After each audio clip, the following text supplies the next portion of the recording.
ನಮಸ್ಕಾರ. ಮೆಗಾ ಸುದ್ದಿ ವಿಶೇಷ ಕಾರ್ಯಕ್ರಮಕ್ಕೆ ಸ್ವಾಗತ. ನಾನು ಹೇಮಕುಮಾರ್. ರಾಜ್ಯದಲ್ಲೇ ಇದ್ದು ರಾಜ್ಯದ ಗಡಿ ಭಾಗದಲ್ಲಿ ಸುಖ ಸುಮ್ಮನೆ ಶಾಂತಿಯನ್ನ ಕದಡುವಂತ ಕೆಲಸವನ್ನ ಈ ನಕ್ಸಲರು ಮಾಡ್ತಾ ಇದ್ದಾರೆ. ಇತ್ತೀಚೆಗೆ ಅವರ ವಿರುದ್ಧ ಪ್ರತಿನಿತ್ಯ ಎನ್ಕೌಂಟರ್ ಆಗ್ತಾ ಇದ್ರು ಕೂಡ ಕಾನೂನಿನ ಭಯ ಇಲ್ಲದೆ, ಅಂದ್ರೆ ಸ್ಥಳೀಯರ ಸಹಕಾರದಿಂದಲೇ ಇದೆಲ್ಲವೂ ಆಗ್ತಾ ಇದೆಯಾ ಅನ್ನುವಂಥ ಪ್ರಶ್ನೆಗಳು ಸಹಜವಾಗಿ ಮೂಡುತ್ತೆ. ಯಾಕಂದರೆ ಸ್ಥಳೀಯರ ಸಹಕಾರ ಆಗಿರ್ಬೋದು ಅಥವಾ ರಾಜಕಾರಣಿಗಳ ಸಹಕಾರ ಇದ್ರೂ ಇರ್ಬೋದು. ಆ ರೀತಿಯ ಪ್ರಶ್ನೆಗಳು, ಅನುಮಾನಗಳು ಕೂಡ ವ್ಯಕ್ತವಾಗ್ತಾ ಇದೆ. ಇತ್ತೀಚೆಗೆ ಗುಂಡಿನ ದಾಳಿ ಆಗಿದೆ. ಆ ಗುಂಡಿನಲ್ಲಿ ನಕ್ಸಲ್ ಎನ್ಕೌಂಟರ್ ಆಗಿರುವಂಥದ್ದು. ಪದೇ ಪದೇ ಈ ರೀತಿಯಾಗಿ ಎನ್ಕೌಂಟರ್ ಆದರೂ ಕೂಡ ಇವರು ಭಯ ಇಲ್ಲದೆ ಈ ರೀತಿಯಾಗಿ ರಾಜಾರೋಷವಾಗಿ ಈ ರೀತಿಯಾಗಿ ಸಮಾಜದಲ್ಲಿ ಶಾಂತಿಯನ್ನು ಕದಡುವಂಥ ಕೆಲಸಕ್ಕೆ ಮುಂದಾಗ್ತಿದ್ದಾರೆ. ಹಾಗಾಗಿ ಇವರ ಸಿದ್ಧಾಂತಗಳು ಏನು, ಈ ಒಂದು ಗುಂಪು ಅಂತಲೂ ಕೂಡ ಹೇಳ್ಬೋದು ಇದಕ್ಕೆ. ಸೊ ಹಾಗಾಗಿ ಗುಂಪು ಹುಟ್ಟಿಕೊಂಡಿದ್ದು ಯಾಕೆ, ಅವರ ಸಿದ್ಧಾಂತಗಳೇನು, ಎಲ್ಲದರ ಬಗ್ಗೆ ಚರ್ಚೆ ಮಾಡ್ತೀವಿ. ಇದೇ ಇವತ್ತಿನ ವಿಶೇಷ, ನಕ್ಸಲ್ ಎನ್ಕೌಂಟರ್.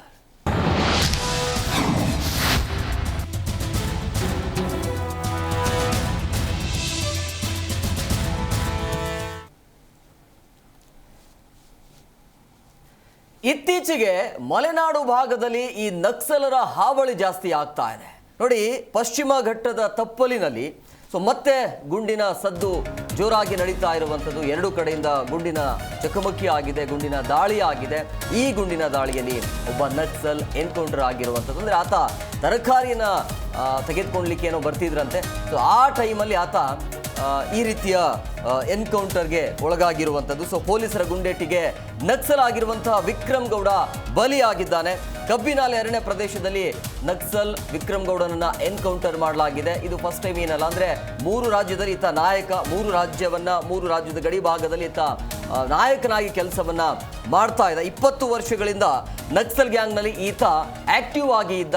ಕೊನೆಗೂ ಕೂಡ ಈತ ಸಿಕ್ಕಾಕಿಕೊಂಡಿದ್ದಾನೆ. ಅಂದರೆ ಗುಂಡಿನ ಚಕಮಕಿಯಲ್ಲಿ ಈತ ಬಲಿಯಾಗಿರುವಂಥದ್ದು. ANF ಮತ್ತು ನಕ್ಸಲ್ ಟೀಮ್ ಮುಖಾಮುಖಿಯಾಗಿದೆ. ಸೊ ರೇಷನ್ ಪಡೆಯಲು ಬಂದಿರುವಂತಹ ಟೈಮಲ್ಲಿ ಈತನನ್ನ ಎನ್ಕೌಂಟರ್ ಮಾಡಲಾಗಿದೆ. ಕಳೆದ ಕೆಲವು ದಿನಗಳಿಂದ ನಕ್ಸಲ್ ಚಟುವಟಿಕೆ ಬಿರುಸುಗೊಳ್ತಾ ಇದೆ. ಚಿಕ್ಕಮಗಳೂರು ಪರಿಸರದಲ್ಲಿ ನಕ್ಸಲರು ಕೂಡ ಕಾಣಿಸಿಕೊಂಡಿದ್ದಾರೆ. ಉಳಿದಿರುವಂಥ ಈಗ 4 ಜನರಿಗಾಗಿ ಖಾಕಿ ಶೋಧ ಕಾರ್ಯಾಚರಣೆ ಮುಂದುವರಿತಾ ಇದೆ. ಸೊ ಈ ಒಂದು ಎನ್ಕೌಂಟರ್ ಆದಮೇಲೆ ಡಾಕ್ಟರ್ ಜಿ ಪರಮೇಶ್ವರ್ ಅವರು ಕೂಡ ಮಾತನಾಡಿದ್ದಾರೆ. ಮೊದಲು ಅವರು ಏನು ಹೇಳಿದ್ದಾರೆ ಅದನ್ನು ಕೇಳ್ಕೊಂಡು ಬರೋಣ ಬನ್ನಿ. ಪೊಲೀಸ್ನವರು ಅನೇಕ ಸಂದರ್ಭದಲ್ಲಿ ಸೈಟ್ ಮಾಡಿದ್ರು ಕೂಡ ಅವರನ್ನ ಕ್ಯಾಪ್ಚರ್ ಮಾಡೋದಾಗಲಿ ಅಥವಾ ಎನ್ಕೌಂಟರ್ ಮಾಡೋದಾಗಲಿ ಆಗ್ತಿರಲಿಲ್ಲ. ಆದರೆ ನಿನ್ನೆ ದಿವಸ ನಾವು ಮುಂದೆ ಕಳೆದ ವಾರ ರಾಜು ಮತ್ತು ಲತಾ ಅಂತೇಳಿ ಅವರು ಇಬ್ಬರು ನಕ್ಸಲೈಟ್ಸು ಸೈಟ್ ಆಗಿದ್ರು ಅಂತೇಳಿ ಅವರನ್ನು ಆ ಏರಿಯಾದಲ್ಲಿ ಫೋನ್ ಮಾಡುವಾಗ ಮತ್ತು ಇನ್ಫಾರ್ಮೇಷನ್ ಸಿಕ್ಕಿದ ಮೇಲೆ ಇವರು ಅವರನ್ನು ಹುಡ್ಕೊಂಡು ಹೋಗಿದ್ದಾರೆ. ಆದರೆ ತಕ್ಷಣ ಅವರು ಪೊಲೀಸ್ನವ್ರು ಬಂದು ಕಂಡ ತಕ್ಷಣ ಅವ್ರ ಮೇಲೆ ಫೈರ್ ಮಾಡಿದ್ದಾರೆ. ಅದಕ್ಕಾಗಿ ಅವರು ಎನ್ಕೌಂಟರ್ ಮಾಡಬೇಕಾಗುತ್ತೆ. ಇನ್ನೂ ಒಂದು 2-3 ಜನ ಅವ್ರ ಜೊತೆಯಲ್ಲಿದ್ದವರು ತಪ್ಪಿಸ್ಕೊಂಡು ಹೋಗಿದ್ದಾರೆ. ಇನ್ನೂ ಡಿಟೇಲ್ಡ್ ರಿಪೋರ್ಟ್ಸು ಬಂದ ಮೇಲೆ ಹೇಳ್ತೀನಿ. ಇದು ಎಷ್ಟು ನನಗೆ ಬಂದಿರ್ತಕ್ಕಂಥ ಇನ್ಫಾರ್ಮೇಷನ್. ಈ ಬಗ್ಗೆ ಮಾತನಾಡೋದಕ್ಕೆ ಅತಿಥಿಯವರು ಜಾಯ್ನ್ ಆಗಿದ್ದಾರೆ. ನಾನು ಕಾರ್ಯಕ್ರಮಕ್ಕೆ ವೆಲ್ಕಮ್ ಮಾಡ್ತೀನಿ. ನಿವೃತ್ತ ಪೊಲೀಸ್ ಅಧಿಕಾರಿ ಆಗಿರುವಂಥ ಬಸವರಾಜ್ ಮಾಲ್ಗತ್ತಿ ಸರ್ ಜಾಯ್ನ್ ಆಗಿದ್ದಾರೆ. ಸರ್, ಕಾರ್ಯಕ್ರಮಕ್ಕೆ ಆತ್ಮೀಯವಾದಂಥ ಸ್ವಾಗತ. ಇನ್ನು ರಾಜಕೀಯ ಚಿಂತಕರು ಶಶಿಕಾಂತ್ ಎಡಹಳ್ಳಿ ಸರ್, ಕಾರ್ಯಕ್ರಮಕ್ಕೆ ಆತ್ಮೀಯವಾದಂಥ ಸ್ವಾಗತ. ಇನ್ನು ನಮ್ಮ ಪ್ರತಿನಿಧಿ, ಚಿಕ್ಕಮಗಳೂರು ಪ್ರತಿನಿಧಿ ಆಗಿರುವಂಥ ಸಂದೇಶ್ ಶೆಟ್ಟಿ ಅವರು ಜಾಯ್ನ್ ಆಗಿದ್ದಾರೆ. ಸಂದೇಶ್ ಅವರ ಕಾರ್ಯಕ್ರಮಕ್ಕೆ ಆತ್ಮೀಯವಾದಂಥ ಸ್ವಾಗತ. ಉಡುಪಿ ಪ್ರತಿನಿಧಿ. ಎಸ್ ಸರ್, ಈಗ ನಿಮ್ಮ ಹತ್ರನೇ ಬರ್ತೀನಿ. ಇತ್ತೀಚೆಗೆ ಈ ನಕ್ಸಲರ ಹಾವಳಿ ಜಾಸ್ತಿ ಆಗ್ತಾ ಇದೆ. ಏನು ಹೇಳ್ತೀನಿ ಅಂದರೆ, ಇವರ ಇತಿಹಾಸವನ್ನು ನೋಡೋದಾದರೆ ಪ್ರಮುಖ ಇವರ ಸಿದ್ಧಾಂತಗಳು ಹೇಗಿರುತ್ತೆ ಅಂತ. ನಕ್ಸಲಲ್ ಆ್ಯಕ್ಟಿವಿಟೀಸ್ ಇವತ್ತಿಂದ ಏನಿಲ್ಲ, ಸುಮಾರು ಒಂದು 40 ವರ್ಷದಿಂದ ಇವರು ಈ ದೇಶದಲ್ಲಿ ಅವರ ಹಾವಳಿ ಇದೆ. ಅದು ಯಾಕೆ ಹುಟ್ಟುತ್ತೆ ಅನ್ನೋದು ಎಲ್ಲರಿಗೂ ಗೊತ್ತಿದೆ. ಜಮೀನ್ದಾರ ಪದ್ಧತಿ ವಿರುದ್ಧ, ಜೀತದ ವಿರುದ್ಧ, ಆಮೇಲೆ ಶ್ರೀಮಂತರು ಮಾಡುವಂಥ ಅಟ್ರಾಸಿಟಿಗಳು, ಕೆಲವೊಂದು ಸರ್ಕಾರಿ ಮತ್ತು ಅಧಿಕಾರಿಗಳು, ಪೊಲೀಸರು ಸರಿಯಾದಂಥ ಕ್ರಮ ತಗೊಳ್ಳೋದಕ್ಕೆ ಇದ್ದಿದ್ದಕ್ಕೆ ರೆಬೆಲ್ ಆಗಿ ಸ್ಟಾರ್ಟ್ ಆಯ್ತದು. ಅವಾಗ ನಮ್ಮಲ್ಲಿ ಆಂಧ್ರದಲ್ಲಿ ಅಂತೂ ಜಾಸ್ತಿ ಆಗಿಬಿಡ್ತು. ಅಲ್ಲಿ ನಮ್ಮಲ್ಲಿ ಆದರೂ 75ರಲ್ಲಿ ಎಮರ್ಜೆನ್ಸಿ ಟೈಮಿಗೆ ದೇವರಾಜ್ ಅರಸು ಅವರು ಮುಖ್ಯಮಂತ್ರಿ ಆಗಿದ್ದರು. ಅವಾಗ ಲ್ಯಾಂಡ್ ರಿಫಾರ್ಮ್ ಆ್ಯಕ್ಟ್ಸ್ ಜಾರಿಗೆ ತಂದರು, ಡೆಟ್ ರಿಲೀಫ್ ಆ್ಯಕ್ಟ್ ಜಾರಿಗೆ ತಂದರು. ಡೆಟ್ ರಿಲೀಫ್ ಆ್ಯಕ್ಟ್ ಅಂದರೆ ಯಾರು ಅನಧಿಕೃತವಾಗಿ ಇದು ಇಟ್ಕೊಳ್ಳೋದು, ಅನಧಿಕೃತವಾಗಿ ಒತ್ತಿ ಇಟ್ಕೊಳ್ಳೋದು ಸಾಮಾನುಗಳನ್ನು ಒತ್ತಿ ಇಟ್ಕೊಂಡು ಅವ್ರಿಗೆ ಬಡ್ಡಿ ವ್ಯವಹಾರ ಮಾಡೋದು. ಆನಂತರ ಲ್ಯಾಂಡ್ ರಿಫಾರ್ಮ್ ಆ್ಯಕ್ಟ್ ಅಂದರೆ ಉಳುವವನೇ ಒಡೆಯ, ಯಾರು ಉಳುತ್ತಾರೆ ಭೂಮಿ ಅವನೇ ಒಡೆಯ ಅಂತ ಹೇಳೋದು. ದೇವರಾಜ್ ಅರಸರು ಅದನ್ನೆಲ್ಲ ಭಾಳ ಇಂದಿರಾ ಗಾಂಧಿಯವ್ರ ಹೆಸರಲ್ಲೇ ಅದು ಎಮರ್ಜೆನ್ಸಿಯಲ್ಲಿ ಭಾಳ ಸ್ಟ್ರಿಕ್ಟಾಗಿ ಎನ್ಫೋರ್ಸ್ಮೆಂಟ್ ಆಗ್ತು. ಆದರೆ ಆಂಧ್ರದಲ್ಲಿ ಆಗಲಿಲ್ಲ. ಆಂಧ್ರದಲ್ಲಿ ಜಮೀನ್ದಾರ್ಕಿ ಪದ್ಧತಿನೇ ಇತ್ತು. ಅಲ್ಲಿ ಜಮೀನ್ದಾರರು ಎಲ್ಲ ಶ್ರೀಮಂತರು, ಅಗದಿ 10% ಶ್ರೀಮಂತರು 90% ಜನರನ್ನು ಆಳ್ತಾ ಇದ್ರು. ಅವ್ರಿಗೆಲ್ಲ ಜೀತಲಾರ ಮಾಡ್ಕೊಂಡಿದ್ರು. ಅವ್ರದ್ದು ಅಟ್ರಾಸಿಟೀಸ್ ಭಾಳ ಆಗಿತ್ತು. ಅವರು ಇದು ಭಯಂಕರ, ಅವ್ರ ಮೇಲೆ ಆ ದೌರ್ಜನ್ಯ ಅತ್ಯಾಚಾರ ಭಾಳ ಆಗಿದ್ದಕ್ಕೆ ಅಲ್ಲಿ ಜನ ಕೆಲವೊಂದು ನಕ್ಸಲೈಟ್ ಅಂದರೆ ಅವರೇನು ಅನಕ್ಷರಸ್ಥರಲ್ಲ, ಇಂಜಿನಿಯರು, ಡಾಕ್ಟರ್ಸು, ಎಜುಕೇಟೆಡ್ ಮಾಸನೇ ಅದರಲ್ಲಿ ಜಾಯ್ನ್ ಆಗಿ ಇದೆಲ್ಲ ಸಮಾಜದಲ್ಲಿ ಆಗುವಂಥ ಅನ್ಯಾಯ ಅತ್ಯಾಚಾರಗಳ ವಿರುದ್ಧ ಅವರು ಸಿಡಿದದ್ದು ನಕ್ಸಲೈಟನ್ನು ಫಾರ್ಮೇಷನ್ ಮಾಡಿದ್ರು. ಯಾವಾಗೇ 40 ವರ್ಷದ ಹಿಂದೆ. ಈ ಕಡೆ ಆಯಿತು ಛತ್ತೀಸ್ಗಢ, ಆ ಕಡೆ ನಾರ್ತ್ ಇಂಡಿಯಾದಲ್ಲಿ, ನಾರ್ತ್ ಈಸ್ಟ್ನಲ್ಲಿ, ನಮ್ಮ ಭಾಗದಲ್ಲಿ ಕೇರಳ, ಆಂಧ್ರ, ತಮಿಳ್ನಾಡು ಕಡಿಮೆ, ನಮ್ಮ ಕರ್ನಾಟಕ ಈ ಕಡೆ ಜಾಸ್ತಿ ಆಗಿಬಿಡ್ತು. ತಮಿಳ್ನಾಡಲ್ಲಿ ಅಲ್ಲಿ ಭಾಳಷ್ಟು ಇಂಪ್ಲಿಮೆಂಟ್ ಆಗಿದೆ, ನಮ್ಮಲ್ಲಿಯೂ ಇಂಪ್ಲಿಮೆಂಟ್ ಆಗಿದೆ, ಸ್ವಲ್ಪ ಕಡಿಮೆ ಆಗಿದೆ.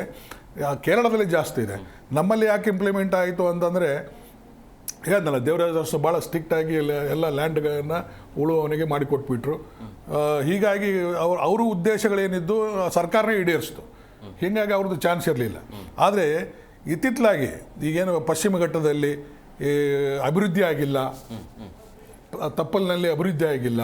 ಆನಂತರ ಏನು ನಕ್ಸಲೈಟ್ ಜನ ಅಲ್ಲಿದ್ದಾರೆ, ಕುದುರೆ ಮುಖದಲ್ಲಿ ಮೈನ್ಸ್ ನಡೀತಾ ಇದ್ದಾವೆ. ಆ ಮೈನ್ಸನ್ನು ಮಾಡೋದ್ರಿಂದ ಪಶ್ಚಿಮ ಘಟ್ಟ ಪೂರ ಹಾಳಾಗ್ತದೆ.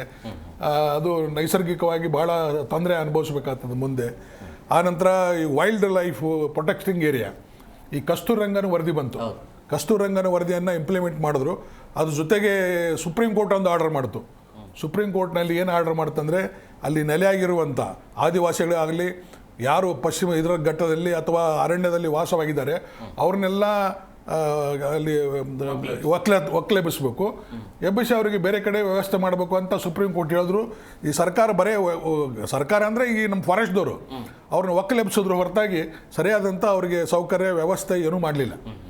ಅವ್ರಿಗೆ ಮನೆ ಕೊಡಬೇಕು. ನೋಡಿ, ಅಲ್ಲಿ ತಲೆತಲಾಂತರದಿಂದ ಅರಣ್ಯದಲ್ಲಿ ವಾಸ ಆಗಿದ್ದಾರೆ. ಅವರೇನು ಹೊಸದಾಗೇನಲ್ಲ, ಅವ್ರ ತಾತ ಮುತ್ತಾತ ಎಲ್ಲ ಒಂದು 100 ವರ್ಷದಿಂದ ಅಲ್ಲೇ ಇದ್ದಾರೆ. ಅಲ್ಲೇ ಹೊಟ್ಟೆ ತಿಂತಾರೆ, ಅಲ್ಲೇ ಬೇಟೆ ಆಡೋದು, ಅದು ಏನಾದರೂ ಒಂಚೂರು ಹಣ್ಣು ಹಂಪಲ ಅಥವಾ ಬೆಳೆಗಳನ್ನು ಬೆಳೆಯೋದು, ಅಲ್ಲಿ ಎಲ್ಲ ಲ್ಯಾಂಡ್ನಲ್ಲಿ ಬೆಳೆ ಅವ್ರ ಜೀವನ ಸರಳವಾಗಿ ನಡೆದಿತ್ತು. ಆದರೆ ಇವರೆಲ್ಲ ಒಕ್ಕಲೆಬ್ಬಿಸೋದ್ರಿಂದ ಅವ್ರಿಗೆ ಲ್ಯಾಂಡ್ ಕೊಡಲಿಲ್ಲ, ಮನೆ ಕೊಡಲಿಲ್ಲ. ಸೊ ಹೀಗಾಗಿ ಅವ್ರು ಬೀದಿಗೆ ಬಂದುಬಿಟ್ರು.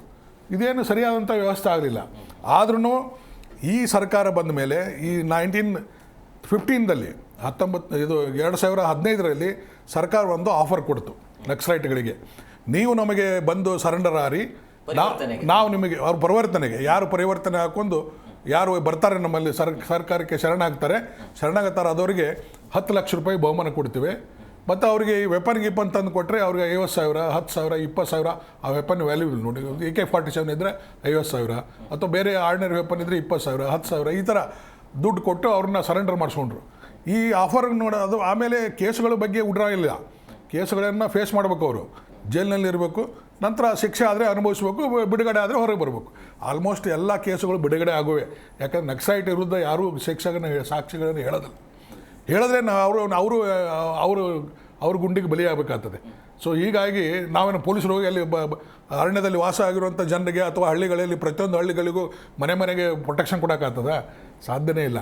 ಹೀಗಾಗಿ ಈ ಜನ ಕೆಲವೊಬ್ಬರು ನೈತಿಕವಾಗಿ ಬೆಂಬಲ ಕೊಡ್ತಾರೆ, ಕೆಲವೊಬ್ಬರು ಅವರು ಹೆದರಿಸಿ ಬೆಂಬಲ ತಗೋತಾರೆ. ನಕ್ಸಲೈಟ್ ಹೆದರಿಸ್ತಾರೆ. ಯಾರು ಪೊಲೀಸರಿಗೆ ಮಾಹಿತಿ ಕೊಡ್ತಾರೆ ಅಂಥವ್ರನ್ನ ಕೊಲ್ಲೋದು.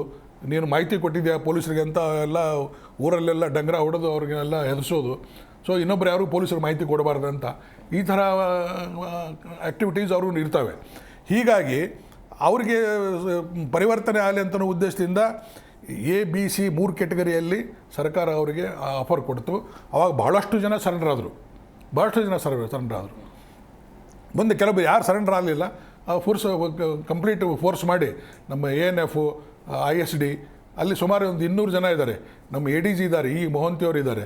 ಆನಂತರ ಚಂದ್ರಶೇಖರ್ ADGP ಇದ್ದಾರೆ. ಅವರ ನೇತೃತ್ವದಲ್ಲಿ SP-ಗಳು ಸುಮಾರು ಒಂದು 200 ಜನ ಅಧಿಕಾರಿಗಳು ಅಲ್ಲಿ ಆ ಸ್ಕ್ವಾಡ್ನಲ್ಲಿದ್ದಾರೆ.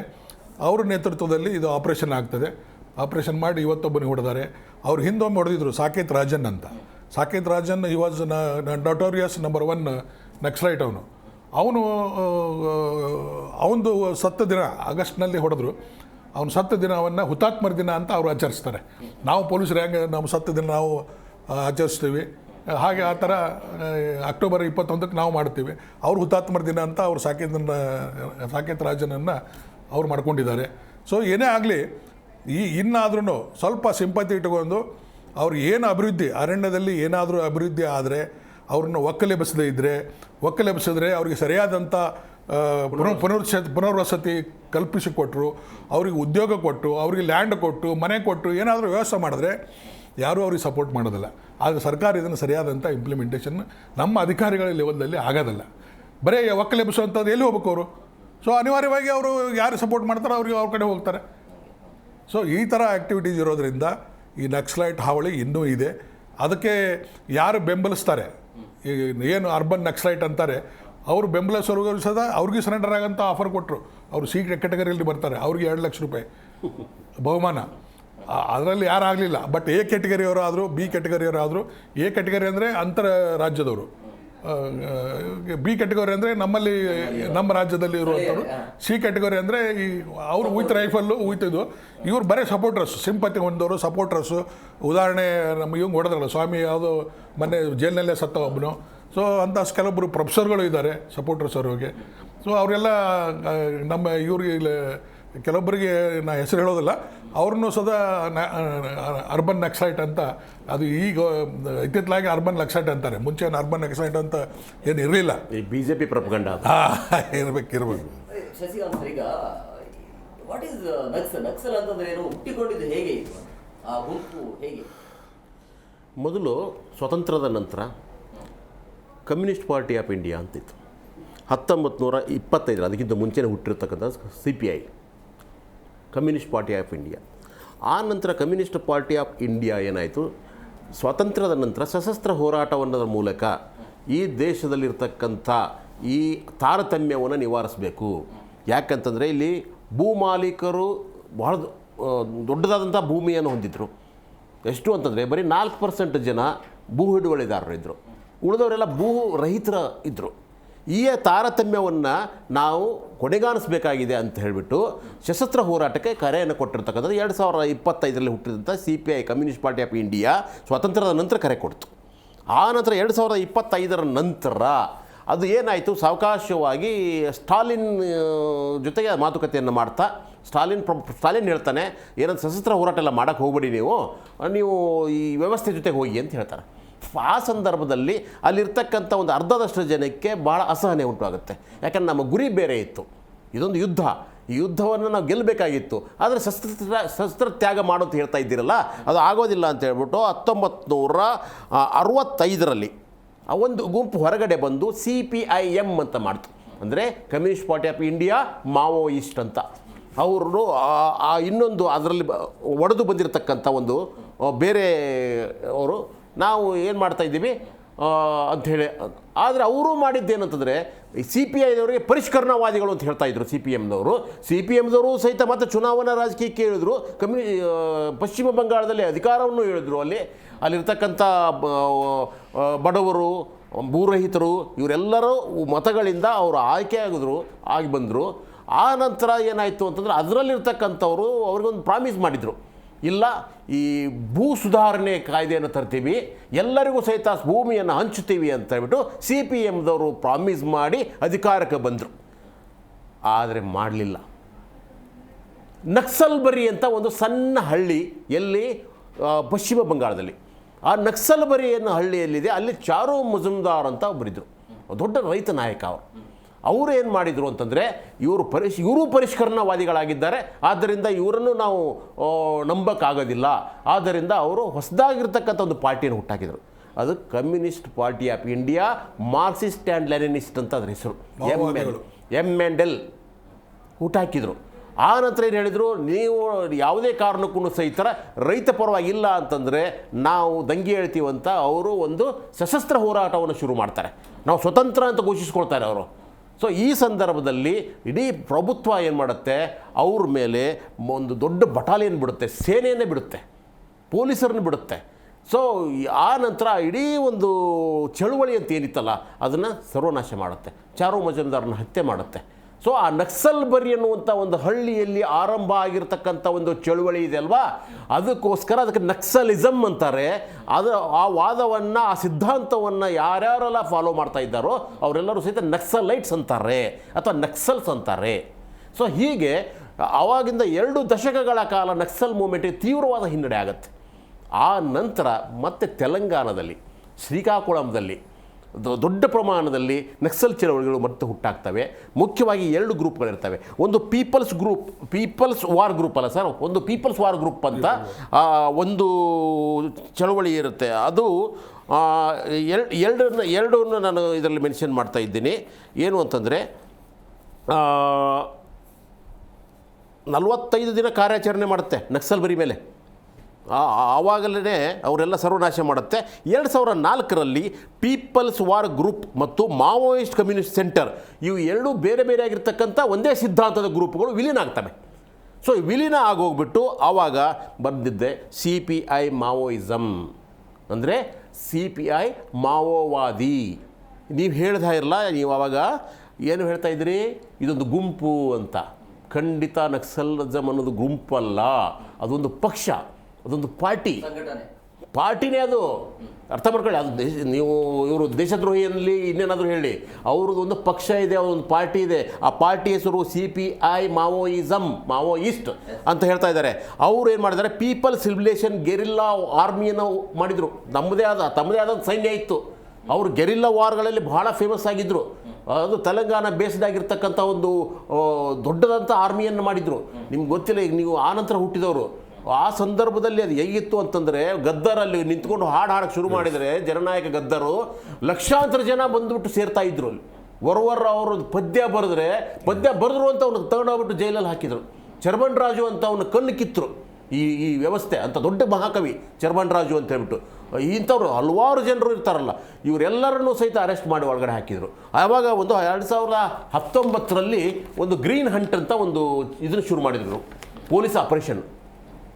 ಅದು ಏನಾಯಿತು ಅಂತಂದರೆ 223 ಜಿಲ್ಲೆಗಳಲ್ಲಿ ನಕ್ಸಲ್ ಮೂಮೆಂಟ್ ಇತ್ತು. ಅದು ಶುರು ಆದಮೇಲೆ ಅದು 90 ಜಿಲ್ಲೆಗಳಿಗೆ ಇವಾಗ ಇದೆ. ಇವಾಗೂ ಸಹಿತ ಹೇಳ್ತಾ ಇದ್ದೀನಿ, ನಮಗೆ ಅನಿಸುತ್ತೆ ಕರ್ನಾಟಕದ ಯಾವುದೋ ಒಂದು ಸಣ್ಣ ಭೂಭಾಗವನ್ನು ಯೋಚನೆ ಮಾಡ್ತಾ ಇದ್ದೀವಿ ನಾವು. ಅಲ್ಲ, ಇಡೀ ಭಾರತದಲ್ಲಿ ಇವಾಗ ಜಾರ್ಖಂಡಲ್ಲಿದೆ, ಆಂಧ್ರದಲ್ಲಿದೆ, ಛತ್ತೀಸ್ಗಢದಲ್ಲಿದೆ, ಅಲ್ಲಿ ಗುಡ್ಡಗಾಡಲ್ಲಿದೆ, ಪಶ್ಚಿಮ ಬಂಗಾಳದಲ್ಲಿದೆ. ಆಮೇಲೆ ಎಷ್ಟೋ ಕಡೆಗೆ ಪರ್ಯಾಯ ಸರ್ಕಾರಗಳಿದ್ದಾವೆ. ಇಲ್ಲಿ ಇರತಕ್ಕಂಥ ನಮ್ಮದು ಗೌರ್ಮೆಂಟ್ ಆಫ್ ಇಂಡಿಯಾದಲ್ಲಿ ಇರ್ತಕ್ಕಂಥವ್ರು ಯಾರೂ ಅಲ್ಲಿ ಒಳಗಡೆ ಹೋಗೋಕ್ಕಾಗೋದಿಲ್ಲ, ಅಂಥ ಪರಿಸ್ಥಿತಿ ಇದೆ. ಆಮೇಲೆ ಅಲ್ಲಿಯೂ ಸಹಿತ ಒಂದು ಬಾರ್ಡರ್ ಮಾಡ್ಕೊಂಡಿದ್ದಾರೆ. ಇಬ್ಬರಿಗೂ ಸಹಿತ ಇವು ಎನ್ಕೌಂಟರ್ಗಳು ಆಗ್ತಾನೆ ಹೋಗ್ತವೆ. ಇವುಗಳೆಲ್ಲವನ್ನು ನೀವು ಗಮನಿಸಿದರೆ ನಾವು ತಿಳ್ಕೊಂಡಷ್ಟು ನಕ್ಸಲ್ ಮೂಮೆಂಟ್ ಅನ್ನೋದು ಒಂದು ಗ್ರೂಪು, ಒಂದು ಗುಂಪು ಅಥವಾ ಒಂದು ದಾರಿ ತಪ್ಪಿದವರು ಅಂತಲ್ಲ. ಅವರ ಉದ್ದೇಶ ಬಹಳ ಅದ್ಭುತವಾಗಿದೆ, ಆದರೆ ಅವರು ಹಿಡಿದ ದಾರಿ ಇದೆಯಲ್ಲ ಅದರ ಮೇಲೆ ನಮ್ಗೆ ಅಬ್ಜೆಕ್ಷನ್ ಇದೆ. That is wrong. ಸಂದೇಶ್ ಅವರೇ, ಈಗ ಈ ಪಶ್ಚಿಮ ಘಟ್ಟ ತಪ್ಪಲಿನಲ್ಲಿ ಈ ಗುಂಡಿನ ಸದ್ದು ಜೋರಾಗಿದೆ. ಕಾರ್ಯಾಚರಣೆ ಯಾವ ರೀತಿ ಆಗಿದೆ, ಸದ್ಯದ ಪರಿಸ್ಥಿತಿ ಹೇಗಿದೆ ಅಲ್ಲಿ?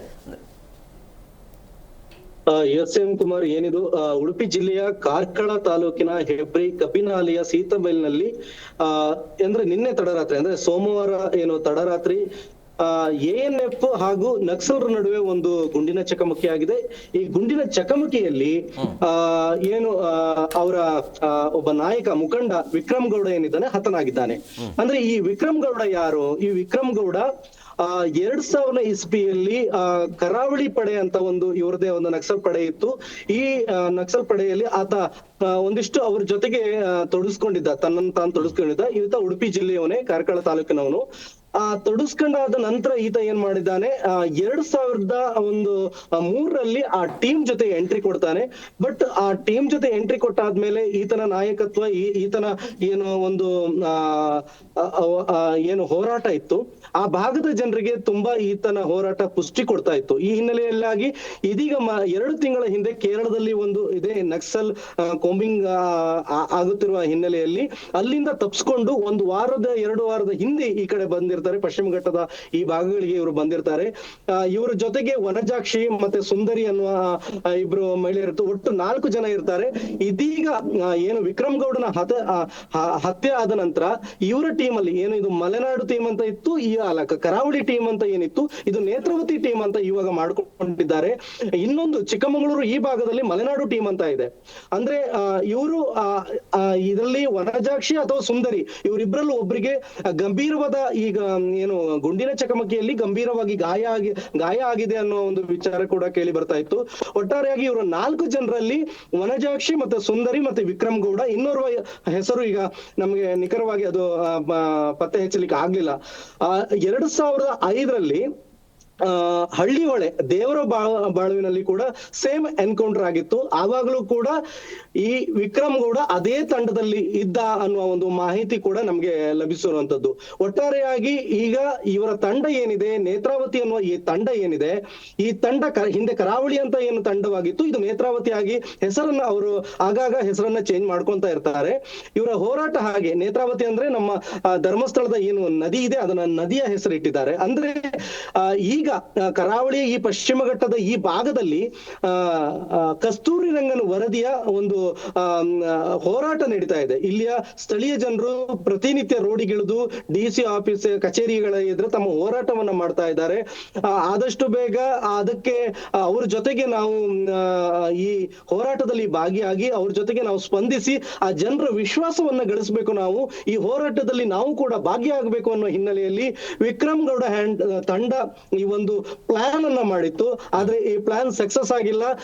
ನಿನ್ನೆ ಸೋಮವಾರ ಒಂದು ತಡರಾತ್ರಿ 1 ವಾರದ ಹಿಂದೆ ಏನು ಇವರನ್ನ ANF ತಂಡ ಇವರ ಬಗ್ಗೆ ಒಂದು ಖಚಿತ ಮಾಹಿತಿಯ ಮೇರೆಗೆ ಅಲ್ಲೇ ಕೂತು ಅವ್ರನ್ನ ಪತ್ತೆ ಹಚ್ಚಿ ಇಂಥ ಟೈಮಿಗೆ ಬರ್ತಾರೆ ಅನ್ನೋ ಒಂದು ಕಿರಾಣಿ ಅಂಗಡಿಗೆ ಬರ್ತಾ ಇರ್ಬೇಕಾದ್ರೆ ಆ ಟೈಮ್ ಅಲ್ಲೇ ಅವರನ್ನ ಹೊಡೆದು ಉಳಿಸುವಂತ ಒಂದು ಪ್ರಯತ್ನ ಪಟ್ಟಿದೆ. ಆದ್ರೆ ಸ್ಥಳೀಯವಾಗಿ ನಾವು ಅಲ್ಲಿ ನೋಡುವಾಗ ಒಂದಿಷ್ಟು ಜನರಿಗೆ ಇವರು ನಕ್ಸಲ್ ಆದ್ರೂ ಕೂಡ ಇವರು ಸರ್ ಹೇಳ್ದಾಗೆ ಅವರು ಹಿಡಿದ ದಾರಿ ಅಷ್ಟು ಸಮಂಜಸವಲ್ಲ. ಆದ್ರೆ ಅವರು ಹೋರಾಟ ಏನಿದೆ, ಒಂದಿಷ್ಟು ಜನರಿಗೆ ಈ ಕರಾವಳಿ ಭಾಗದ ಪಶ್ಚಿಮ ಘಟ್ಟದ ಭಾಗದ ಜನರಿಗೆ, ಒಂದಿಷ್ಟು ಭಾಗದ ಜನರಿಗೆ ಇದು ತುಂಬಾ ಅನುಕೂಲವೂ ಆಗಿದೆ. ಆದ್ರೆ ಅವರ ಹೋರಾಟ ಜನರ ಮಧ್ಯೆ ನಿಂತು ಹೋರಾಟ ಮಾಡುವುದನ್ನ ಬಿಟ್ಟು ಕೈಯಲ್ಲಿ ಬಂದೂಕುಗಳನ್ನ ಹಿಡಿದು ಹೋರಾಟ ಮಾಡುತ್ತಿರುವ ಈ ಹೋರಾಟ ನಮ್ಮ ಈ ಪ್ರಜಾಪ್ರಭುತ್ವದಲ್ಲಿ ಅದು ಅಷ್ಟು ಸಮಂಜಸವಲ್ಲ ಅನ್ನುವುದು ಕೂಡ ಒಂದು ಕಡೆ ಕೇಳಿ ಬರ್ತಿರುವಂತದ್ದು ಕೂಗು. ಎಸ್, ಸಂದೇಶ್ ಹಾಗೆ ಸಂಪರ್ಕದಲ್ಲಿರಿ, ಮತ್ತೆ ಸಂಪರ್ಕ ಮಾಡ್ತೀನಿ. ಬ್ರೇಕ್ನ ಸಮಯ ಆಗಿದೆ ನೋಡಿ.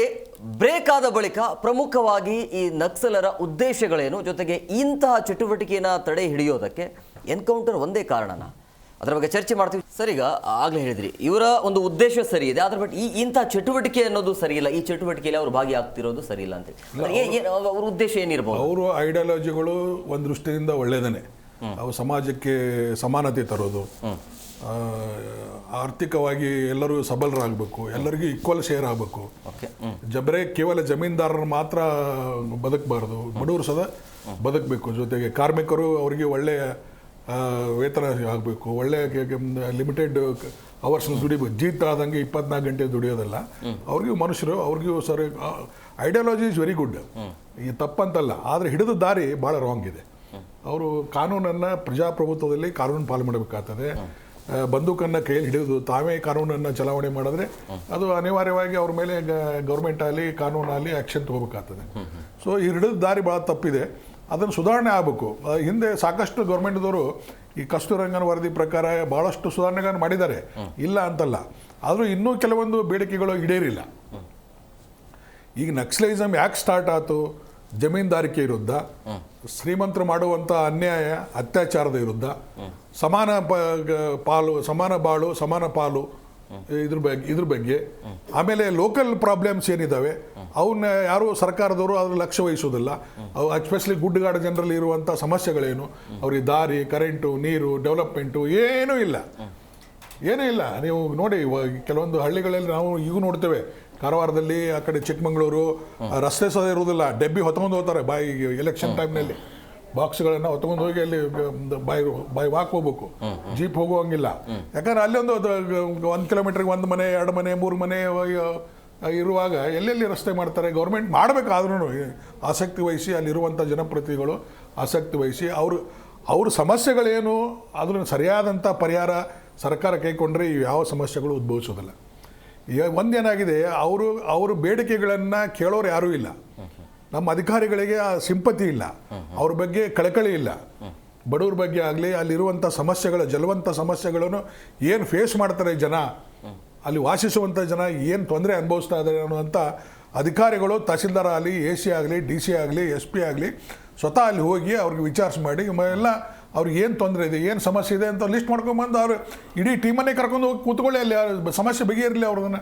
ಅವೇನು ಬಗೆಯಿಲ್ಲದಂಥ ಸಮಸ್ಯೆಗಳೇನಲ್ಲ, ಎಲ್ಲ ಸಮಸ್ಯೆಗಳು ಬಗೆಯಿದೆ. ನಮ್ಮ ಕರ್ನಾಟಕದಲ್ಲಿ ದೇವರಾಜರ ಕಾಲದಲ್ಲಿ ಎಮರ್ಜೆನ್ಸಿ ಕಾಲದಲ್ಲಿ ನಾನು ಅಧಿಕಾರಿ ಚಲಾವಣೆ ಮಾಡಿದ್ದೀನಿ. ಅವಾಗ 75ರಲ್ಲಿ ನಾನು ಇನ್ಸ್ಪೆಕ್ಟರ್ ಆಗಿದ್ದೆ. ಎಮರ್ಜೆನ್ಸಿಯಲ್ಲಿ ಎಲ್ಲ ಇಂಪ್ಲಿಮೆಂಟ್ ಆಗಿದ್ದಾವೆ. ಇವನ್ ಲ್ಯಾಂಡ್ ರಿಫಾರ್ಮ್ ಆ್ಯಕ್ಟು ಪಕ್ಕ ಇಂಪ್ಲಿಮೆಂಟ್ ಆಯ್ತು ನಮ್ಮಲ್ಲಿ ಕರ್ನಾಟಕದಲ್ಲಿ. ಅವಾಗ ಏನು ಉಳುವವನಿಗೆ ಒಡೆಯ ಎಲ್ಲ ಇಂಪ್ಲಿಮೆಂಟ್ ಆದ್ರೆ ಸ್ವಲ್ಪ ಅನ್ಯಾಯ ಆಯ್ತು. ಅವಾಗ ಇಡೀ ಭೂಮಿನೇ ಈಗ 50 ಎಕರೆ 100 ಎಕರೆ ಅಂದರೆ ಎಲ್ಲ ಉಳುವವನಿಗೆ ಕೊಟ್ಬಿಡೋದು. ಅವನು ಭೂಮಿ ಮಾಲಕ್ ಇದ್ದವನು ಬೀದಿಗೆ ಬಂದ್ಬಿಟ್ಟ. ಅಟ್ಲೀಸ್ಟ್ ಅವ್ನು 10-15 ಎಕರೆ ಅವ್ನು ಬಿಟ್ಟಿದ್ರೆ ಅವನು ಜೀವಂತಾಗಿ ಇರ್ತಿದ್ದ. ಜೀವಂತ ಇನ್ ದ ಸೆನ್ಸು ನೆಮ್ಮದಿ ಹಂಗಾರೆ ಅಟ್ಲೀಸ್ಟು ಲಕ್ಸುರಿಯಸ್ ಆಗಿ ಇರೋದು ಬದಲಿ, ರಾಜನಾಂಗೆ ಇರೋದು ಬದಲಿ ಅಟ್ಲೀಸ್ಟ್ ಮನುಷ್ಯತ್ವದಿಂದ ಬಾಳೆ ಮಾಡಲಿಕ್ಕೆ ಅವಕಾಶ ಇತ್ತು.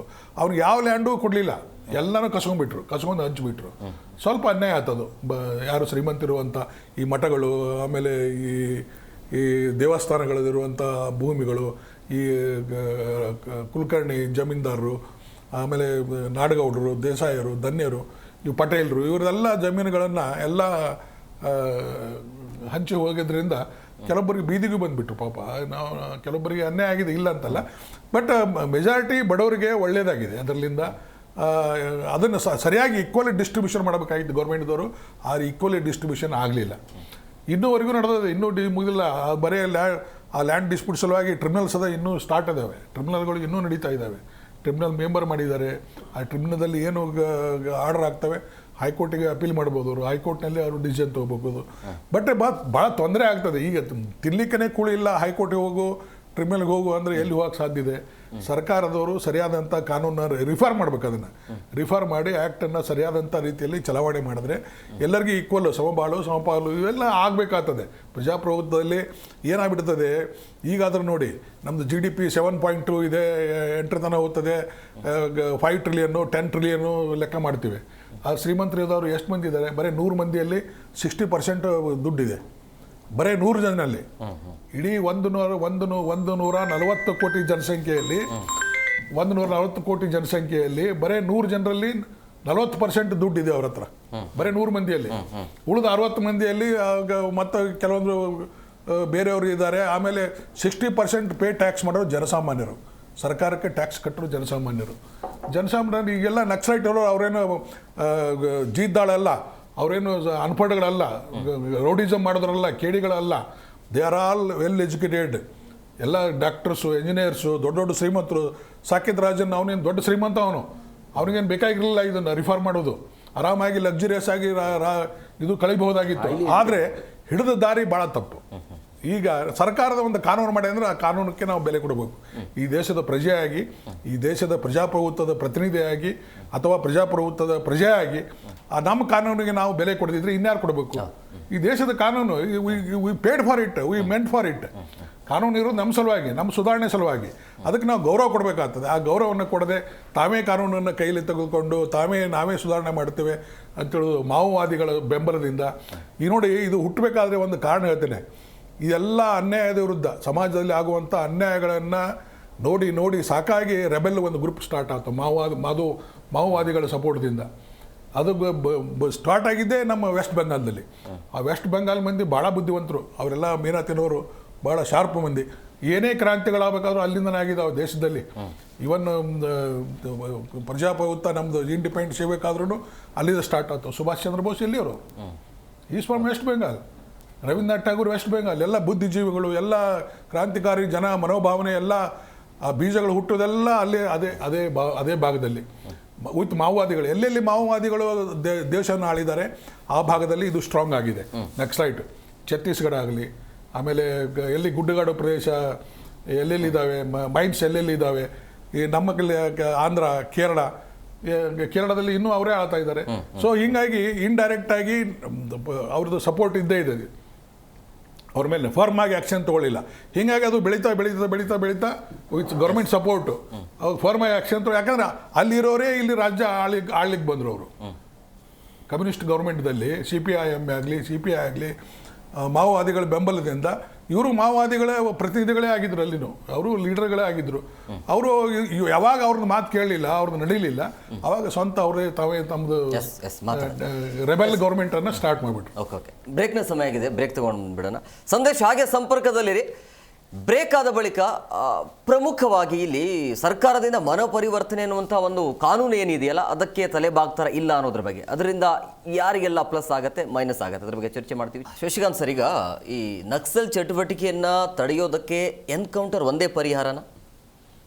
ಇಲ್ಲಿ ಎರಡು ಬಹಳ ಪ್ರಮುಖವಾದ ಅಂಶಗಳಿದ್ದಾವೆ, ಗಮನಿಸಿ ನೀವು.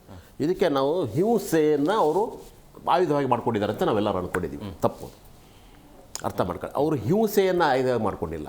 ಅದಕ್ಕೆ ನಾವು ಏನು ಹೇಳ್ತೀವಿ, ಹಿಂಸೆಗೆ ಪ್ರತಿಯಾಗಿ ಪ್ರತಿಹಿಂಸೆ ಅಂತ ಇರುತ್ತೆ.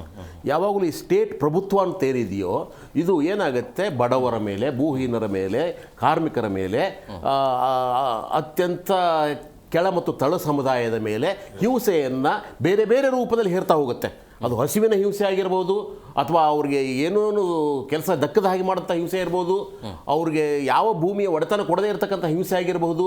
ಇದು ಯಾವುದೇ ರೀತಿಯಾದ ಹಿಂಸೆಯನ್ನು ಹೇರಿಕೆ ಮಾಡಿದಾಗೆಲ್ಲ ಸಹಿತ ಏನಾಗುತ್ತೆ, ಅದು ಅಲ್ಲಿ ಪ್ರತಿಭಟನಾ ಮನೋಭಾವ ಬರುತ್ತೆ.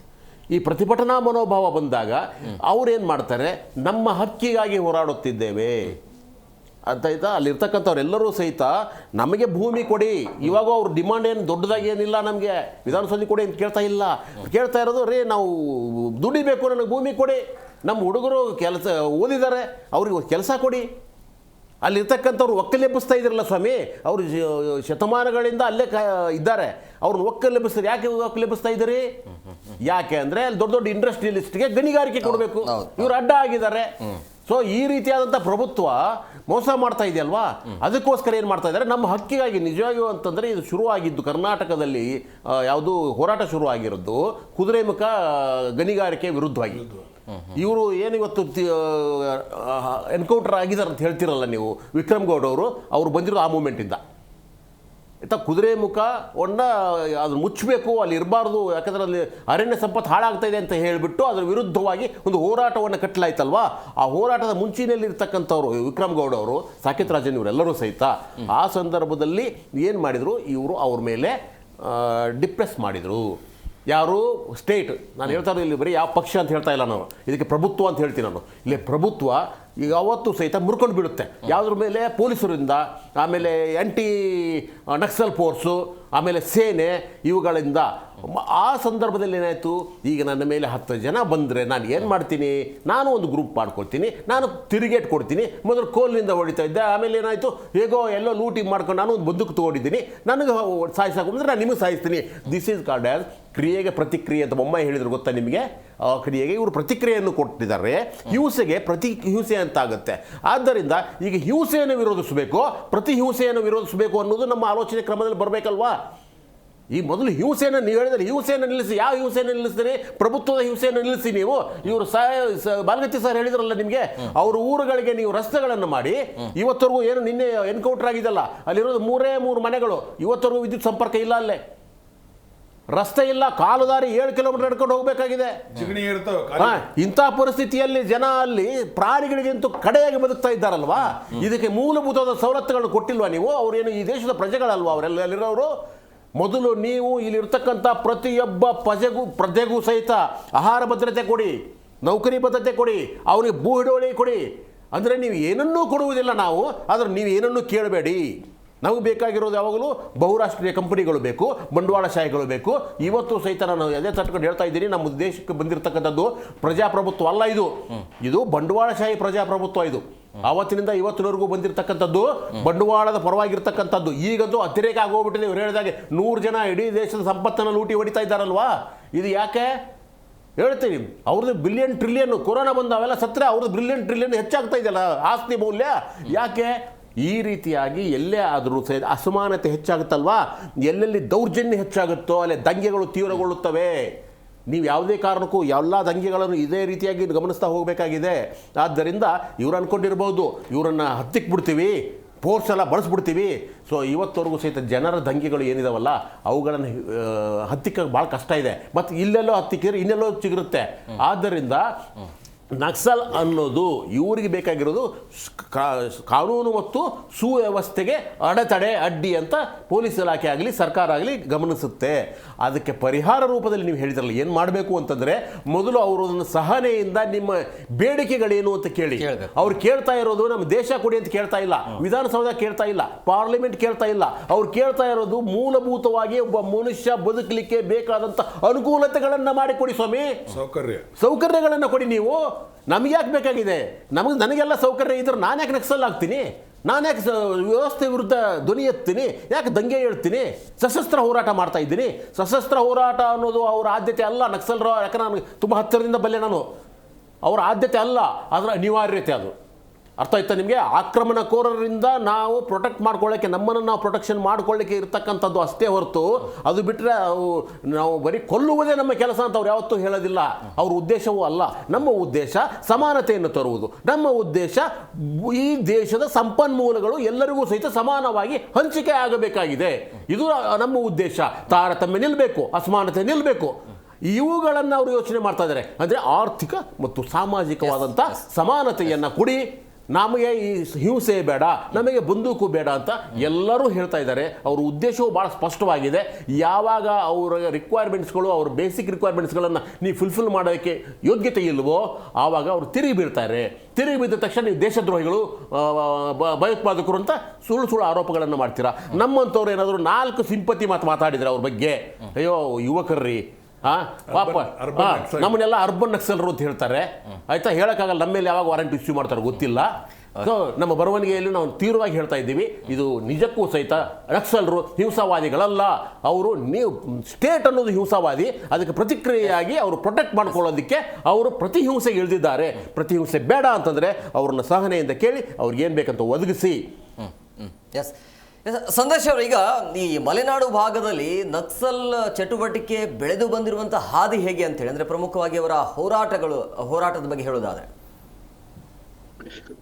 ಎಸ್ ಎಂ ಕುಮಾರ್, ಏನಂತ ಹೇಳಿದ್ರೆ ಈ ಮಲೆನಾಡು ಮತ್ತೆ ಕರಾವಳಿಯ ಪಶ್ಚಿಮ ಘಟ್ಟದ ಈ ಪ್ರದೇಶಗಳಲ್ಲಿ ಇವತ್ತಿನ ನಿನ್ನೆದಲ್ಲ, ಈಗ ನಕ್ಸಲ್ ಸಂತತಿಯನ್ನ ನಾಶ ಮಾಡ್ತಾ ಇದ್ದೀವಿ ಅನ್ನುವ ಒಂದಿಷ್ಟು ಇವರ ಉಡಾಫೆಗಳು ಯಾವ ರೀತಿ ಆಗ್ತಾ ಇದೆ ಅಂತ, ಮತ್ತೆ ಪ್ರತಿ ಹಳ್ಳಿಯಲ್ಲೂ ನಕ್ಸಲ್ ಮತ್ತೆ ಹುಟ್ಟಿ ಬರುವ ಹಾಗೆ ಆಗ್ತಾ ಇರುವಂತದ್ದು ನಾವು ಗಮನಿಸ್ತಾ ಇರಬೇಕು. ಈಗ ಒಂದಿಷ್ಟು ದಿನಗಳ ಹಿಂದೆ ಕಸ್ತೂರಿ ರಂಗನ್ನ ಒಂದು ವರದಿ ಹಿನ್ನೆಲೆಯಲ್ಲಿ ಇಲ್ಲಿ ಹೋರಾಟ ನಡೀತಾ ಇದೆ. ಯಾರು ಕೂಡ ಆ ಜನರಿಗೆ ಧ್ವನಿ ಆಗ್ತಾ ಇಲ್ಲ. ಯಾರು ಕೂಡ ಅವ್ರು ಹೋಗ್ತಾರೆ DC ಆಫೀಸ್ ಎದುರುಗಡೆ, ಆ ಬಿಸಿಲಲ್ಲಿ ನಿಂತ್ಕೊಂಡು ಕೂಗ್ತಾರೆ, ಬರ್ತಾರೆ, ಕಣ್ಣೀರ್ ಹಾಕ್ತಾರೆ. ನಮ್ಮ ಅಜ್ಜ, ನಮ್ಮ ತಾತ, ನಮ್ಮ ಮುತ್ತಾತ ಇದ್ದ ಊರಿದು, ನಮ್ಗೆ ಇಲ್ಲಿ ಬಿಟ್ಟು ಹೋಗಕ್ ಆಗಲ್ಲ ಅನ್ನೋ ಭಾವನಾತ್ಮಕವಾದ ವಿಚಾರಗಳನ್ನ ವ್ಯಕ್ತಪಡಿಸ್ತಾರೆ. ಒಂದು ಮನವಿಯನ್ನ ಕೊಡ್ತಾರೆ. ಮನವಿ ಎಲ್ಲಿಗೆ ಹೋಗುತ್ತೋ ಏನೋ ಗೊತ್ತಿಲ್ಲ. ಆದ್ರೆ ಆ ಜನರ ಜೊತೆಗೆ ಯಾವ ರೀತಿ ಸ್ಪಂದಿಸ್ತಾ ಇದೆ ಕಸ್ತೂರಿ ರಂಗನ್ ವರದಿಯೇ ಒಂದು ಅವೈಜ್ಞಾನಿಕ ವರದಿ ಅನ್ನೋದು ಕೂಡ ಈ ಭಾಗದಲ್ಲಿ ಜನರ ಕೂಗು. ಯಾಕಂತ ಹೇಳಿದ್ರೆ ಸ್ಯಾಟಲೈಟ್ ಅಲ್ಲಿ ಒಂದು ವರದಿಯನ್ನ ಮಾಡ್ತಾರೆ. ಕರಾವಳಿ ಭಾಗದಲ್ಲಿ ಹಸಿರು ತೋಟ, ಅಂದ್ರೆ ನಮ್ಮ ತೆಂಗಿನ ತೋಟ ಇರ್ಬೋದು, ಅಡಿಕೆ ತೋಟಗಳಿರ್ಬೋದು, ಅಂದ್ರೆ ಆ ಪಶ್ಚಿಮ ಘಟ್ಟದಲ್ಲಿ ಮಲೆನಾಡಿನಲ್ಲಿರ್ಬೋದು, ಈ ಭಾಗದಲ್ಲಿ ಆ ಹಸಿರು ತೋಟಗಳಿರುವಾಗ ಕಾಡು ಮತ್ತೆ ಆ ಸ್ಯಾಟಲೈಟ್ ಅಲ್ಲಿ ಎಲ್ಲವೂ ಕೂಡ ಹಸಿರಾಗಿ ಕಾಣುತ್ತೆ. ಹಾಗಂತ ಹೇಳಿ ಎಲ್ಲವೂ ಕೂಡ ಕಾಡು ಅಂತ ಹೇಳಿ ಪರಿಗಣಿಸುವುದು ಅಷ್ಟು ಸೂಕ್ತವಲ್ಲ. ಎಲ್ಲೋ ಕೂತ್ಕೊಂಡು ಒಂದು ವರದಿಯನ್ನ ಬರೆಯುವುದು, ಆ ಜನರ ವಾಸಸ್ಥಳ ಏನಿದೆ ಅಲ್ಲಿ ಬಂದು ಅದನ್ನ ನಿಜವಾಗ್ಲೂ ವರದಿ ಮಾಡಿದ್ದಾರ ಅನ್ನುವುದು ಕೂಡ ಕೂಲಂಕುಷವಾಗಿ ಚರ್ಚಿಸಬೇಕಾಗತ್ತೆ. ಮತ್ತೆ ಈಗ ಆ ಪಶ್ಚಿಮ ಘಟ್ಟದ ಆ ಭಾಗದಲ್ಲಿ ಜನರಿಗೆ ರೊಚ್ಚಿಗೆ ಹೇಳ್ತಾ ಇದ್ದಾರೆ. ಅವ್ರ ಜೊತೆಗೆ ಕರೆಕ್ಟ್ ಆಗಿ ವಿಕ್ರಮ್ ಗೌಡ ಅಂಡ್ ಟೀಮ್, ಇದು ಎಷ್ಟರ ಮಟ್ಟಿಗೆ ಸತ್ಯ ವಿಚಾರ ಅಂತ ಹೇಳಿದ್ರೆ, ಅವರು ಬಂದಿರೋ ಉದ್ದೇಶನೇ ಈ ಕಸ್ತೂರಿ ರಂಗನ್ ಹೋರಾಟ ಸ್ಟಾರ್ಟ್ ಆದ ಕೂಡ್ಲೆ ಕೇರಳದಲ್ಲಿ ಏನು 2 ತಿಂಗಳ ಹಿಂದೆ ಒಂದು ಕೋಮಿಂಗ್ ಆಗತ್ತೆ, ಅಲ್ಲಿಂದ ಅವರು ತಪ್ಪಿಸ್ಕೊಂಡು ಇಲ್ಲಿ ಬರ್ತಾರೆ. ಇಲ್ಲಿ ಬಂದಾಗ ಆ ಜನರ ಧ್ವನಿ ಆಗ್ಬೇಕು, ಅವರ ವಿಶ್ವಾಸವನ್ನು ನಾವು ಗಳಿಸ್ಬೇಕು, ಅವ್ರ ಜೊತೆಗೆ ನಾವು ನಿಲ್ಬೇಕು. ಇಲ್ಲಿ ಯಾವುದೇ ಅಧಿಕಾರಿಗಳಿರ್ಬೋದು, ಯಾವುದೇ ರಾಜಕಾರಣಿಗಳಿರ್ಬೋದು ಅವ್ರ ಜೊತೆಗೆ ಸ್ಪಂದಿಸ್ತಾ ಇಲ್ಲ. ಅವರ ಧ್ವನಿ ನಾವು ಹಾಕ್ಬೇಕು ಅನ್ನುವ ಒಂದು ಕೂಗಿನಿಂದ ಅವರು ಅವ್ರ ಜೊತೆಗೆ ಸೇರ್ತಾ ಇರುವಾಗ ಅಲ್ಲಿ ಸ್ಥಳೀಯರು ಅವರಿಗೆ ಹೆದರಿನೋ ಇಲ್ಲ ಅವರಿಗೆ ಆ ಅಸಹಾಯಕತೆಯಿಂದನೂ ಗೊತ್ತಿಲ್ಲ, ಅವರಿಗೆ ರೇಷನ್ ಕೊಡೋದು ಇಲ್ಲ ಮನೆಯಲ್ಲಿ ಊಟ ಕೊಡೋದು ಏನೋ ಒಂದು ಆಗ್ತಾ ಇದೆ. ಬಟ್ ಇದು ಯಾರೋ ಒಂದು ಇನ್ಫಾರ್ಮೇಶನ್ ಕೊಟ್ಟ ಹಿನ್ನೆಲೆಯಲ್ಲಿ ಕೂಡ ಇವತ್ತು ವಿಕ್ರಮ್ ಗೌಡ ಹತ್ಯೆ ಆಗಿರುವಂತದ್ದು. ಒಟ್ಟಾರೆ ಅವ್ರು ಹೋಗ್ತಿರುವ ದಾರಿ ಎಷ್ಟು ಸಶಸ್ತ್ರವಾಗಿ ಇಲ್ದಿದ್ರು ಕೂಡ ಜನರ ಕೂಗಿಗೆ ಧ್ವನಿಯಾಗ್ತಾ ಇರುವಂತ ರಾಜಕಾರಣಿಗಳು ಎಲ್ಲಿದ್ದಾರೆ ಅನ್ನುವ ಪ್ರಶ್ನೆಯು ಕೂಡ ಇಲ್ಲಿ ನಾವು ಕೇಳ್ಬೇಕಾಗತ್ತೆ.